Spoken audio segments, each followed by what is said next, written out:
আসসালামু আলাইকুম রহমতুল্লাহি ওয়া বারাকাতুহু। রাসূল করিম সাল্লাল্লাহু আলাইহি ওয়াসাল্লাম নামাজের ফজিলত সম্পর্কে আমাদেরকে কি বলেছেন আমরা জানবো হাদিস থেকে। হাদিসটি বর্ণিত হয়েছে বুখারী এবং মুসলিমে।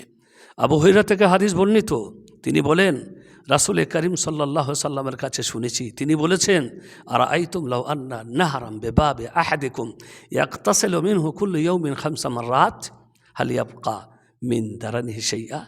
তিনি সাহাবীদেরকে সম্বোধন করে বললেন, আচ্ছা বলো, কোনো মানুষের বাড়ির সামনে যদি কোনো একটা নদী বয়ে যায় আর সে যদি ওই নদীতে প্রতিদিন 5 বার করে গোসল করে, তাহলে কি তার শরীরে কোনো আর ময়লা থাকবে?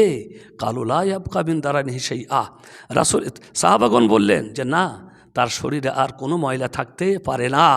আল্লাহর নবী সাল্লাল্লাহু আলাইহি ওয়াসাল্লাম তখন বললেন, ফাদালিকা মাসালুস সালাওয়াতিল খামস ইয়ামহুল্লাহু বিহিন্নাল খাতায়া।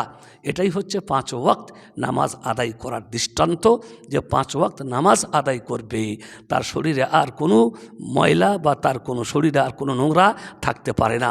অনুরূপভাবে আর একটি হাদিসে আল্লাহর নবী বলেছেন মুসলিম শরীফে, 5 ওয়াক্ত সালাওয়াতুল খামস ওয়াল জুমআতু ইলাল জুমআ ওয়া রমাদানু ইলা রমাদান মুকাফফারাতুল লিমা বাইনাহুন্না ইজাদ তুনিবাতিল কাবাইর।